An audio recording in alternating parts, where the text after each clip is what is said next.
बिस्मिल्लाहिर्रहमानिर्रहीम। अज़ीज़ तलबा अस्सलाम वालेकुम। BA BSc थर्ड ईयर में माइक्रो इकनॉमिक्स की रिवीजन के सिलसिले में आज जो हमारा टॉपिक है वो है असर कीमत बराबर है इस्तबदाली असर जम असर आमदनी जबकि गिवन शे की कीमत में इजाफ़ा हो जाए। गुज़िश्ता लेक्चर्स में जो मैंने आपको रिवाइज़ कराया था उसमें हमने कीमत का इजाफ़ा normal good case, inferior good case, अब गिवन गुड केस में पेश करते हैं। गिवन गुड्स के बारे में आप जानते हैं कि वो अशिया जो जल्दी घल सड़ जाती हैं, जो सर रॉबर्ट जॉन गिफन ने पेश किया था।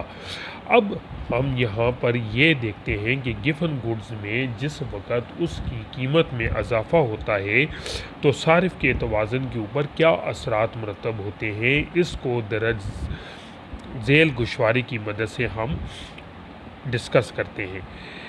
अजीज़ तलबा, जिस वक़्त बजट लाइन ए थी तो हम वाई की 10 मकदार और एक्स की 5 मकदारें ख़रीदते थे तो और तवाज़ुन हमारा किधर था, E1 पर था और उस सूरत में OX1 मकदार हम इस्तेमाल कर रहे थे।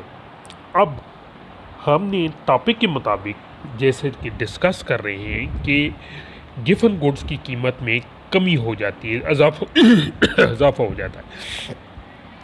उस सूरत में बजट लाइन शिफ्ट होकर AB बन जाती है और अब हमारा नया तवाज़ुन IC2E3 पर है।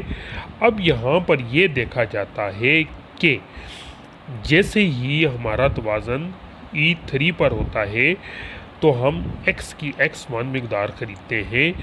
अब यहाँ पर आप ये देखें गिवन की ज़्यादा मकदार ख़रीद रहे हैं।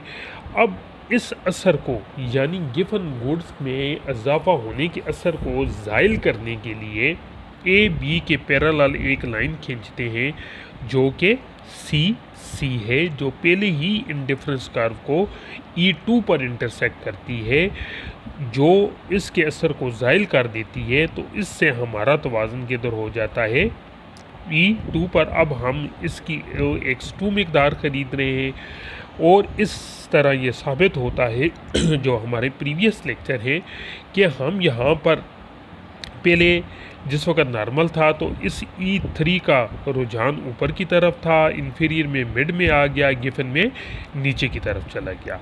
अब इसको हम अज्यूम 2, 3 और 6 की मदद से करके प्राइस इफ़ेक्ट ये देखते हैं कि क्या आया है। यहाँ पर price effect price of x ज़्यादा होने से एक्स की ज़्यादा मकदार खरीदते हैं, यानी कि ये पॉजिटिव इफ़ेक्ट है। गिवन गुड्स में मैंने आपको ये बताया था कि अगर इसकी कीमत में इजाफ़ा हो जाए तो इसकी डिमांड में भी इजाफ़ा हो जाता है और अगर कीमत में कमी हो जाए तो इसकी डिमांड में भी कमी हो जाती है। लिहाजा गिवन सूरत में आपकी डिमांड लाइन क्या होगी, पॉजिटिव होगी। सब्स्टिट्यूशन इफ़ेक्ट यहाँ पर क्या है जी, प्राइस में इजाफ़ा होने से एक्स की एक्स में कमी होती है, नेगेटिव है, और प्राइस ऑफ एक्स बढ़ने से एक्स की मकदार में बड़ा इजाफ़ा होता है, ये क्या है, इनकम इफ़ेक्ट पॉजिटिव है। लिहाजा इनकम इफ़ेक्ट ग्रेटर देन हो जाता है, substitution effect belong to price effect is equal to positive हो जाता है। अज़ीज़ तलबा, ये डायग्राम आप सोच समझ के बनाइएगा क्योंकि जो पहले लेक्चर थे उसमें हमने प्राइस ऑफ एक्स को डिक्रीज़ किया था। अब ये जो 3 डायग्राम है इसमें हमने प्राइस ऑफ एक्स को क्या किया है, इंक्रीज़ किया है। इस सूरत में आपका जो तवाज़ुन है वो मुख्तलिफ हो जाता है।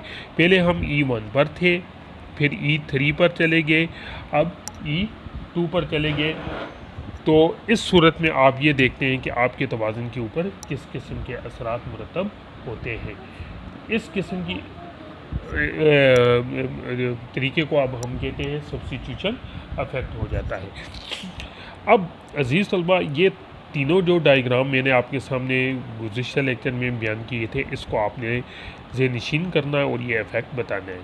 इसके साथ एक इंतहाई इम्पोर्टेंट टॉपिक यानी खतूते अदम तरजीह की मदद से सारिफ के ख़त तलब को अख़ज़ करना या कीमत सर्फ के खतूत और ख़त तलब का रिश्ता क्या है। खतूत तलब ये एक ऐसा ख़त है, सारिफ का ख़त तलब ये एक ऐसा ख़त है जो ये ज़ाहिर करता है कि मुख्तलिफ़ कीमतों पर एक सारिफ किसी शे की कितनी मकदारें ख़रीदने के लिए तैयार है।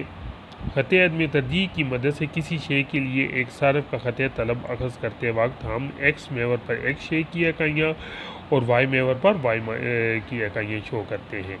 अब यहाँ पर हम ये कहते हैं कि फ़र्ज़ करते हैं कि सार्फ की आमदनी 10 रुपये है, वो इस कीमत पर एक्स की 2 रुपये फ़ी इकाई, लिहाजा अगर सार्फ की 10 रुपये एक्स पर खर्च करें तो इस शे की 5 इकाइयाँ हो सकती है। इसको हम A5 से ज़ाहिर करते हैं। सार्फ का तवाज़न E1 पर होता है, जहाँ ख़त अदम तरजीह IC1 को बजट लाइन A5 मिस करता है। इस तवाज़न के नतीजे में सार्फ एक शे की 3 इकाइयाँ खरीदता है और इन्हीं मालूमात की मदद से हम डायग्राम के निचले हिस्से में ख़त तलब पर एक नुक्ता G हासिल करते हैं।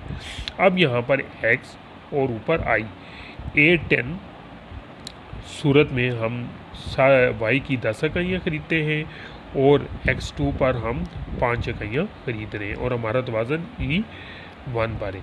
अब जैसे ही एक्स की कीमत में कमी होती है तो हम इसकी मकदार बढ़ा देते हैं, यानी प्राइस ऑफ एक्स क्या हो जाती है 1 हो जाती है। तो उस सूरत में वाई में तो इजाफा नहीं होता, तो हमारा जो लाइन बन जाती है X3 बन जाती है, तो उसमें हम E2 मकदार में इकाइयाँ खरीदते हैं। जब सारिफ की बजट लाइन आगे की तरफ जाती है, यानी एक्स की इकाइयाँ मज़ीद सस्ती हो जाती हैं, तो उस सूरत में हम 20 इकाइयाँ ख़रीदते हैं। E1, E2, E3 ये हमारा प्राइस कंजम्पशन कर्व है। इसकी मदद से हम सारिफ का ख़त तलब अखज़ कर सकते हैं। जिस तरीके से X1 जिस वक़्त था तो उस वक़्त प्राइस ऑफ X2 थी, जैसे ही प्राइस ऑफ एक्स गिर कर 1 हुई तो हम बी पर चले गए, जैसे ही प्राइस ऑफ एक्स मज़ीद कम हुई तो हम 0.5 पर चले गए। बस X1 to X2, X2 to X3 ये बयान करता है कि जूँ जूँ प्राइस ऑफ एक्स गिरती जाती है अब हम इसकी ज़्यादा मकदार कराते हैं। बस G, B और K को नुकात को मिलाने से हमें सारिफ का ख़त तलब हासिल होता है, जो कि इस बात की नुमाइंदगी करता है कि जैसे जैसे कीमत कम होती है तो सारिफ उसकी ज़्यादा मकदार ख़रीदता है। इसको हम कहते होते हैं प्राइस कंजम्पशन कर्व, और इसकी मदद से सारिफ का ख़त तलब भी हम बना दिया है। ये पंजाब यूनिवर्सिटी के पेपर में बहुत दफ़ा क्वेश्चन आया होता, बड़ा आसान सा क्वेश्चन है, इसलिए आप इसको पहले पढ़ें फिर इसकी प्रैक्टिस करें, जो आपके लिए बड़े पॉजिटिव असरात लेकर आए। तो अज़ीज़ तलबा, रिवीजन के सिलसिले में ये घर में आपके लिए असाइनमेंट है, आप इसको अच्छी तरीके से तैयार करें ताकि आपके लिए पेपर में आसानी हो। तो नेक्स्ट लेक्चर तक अल्लाह आपका हामी नासर हो। अल्लाह हाफ़िज़।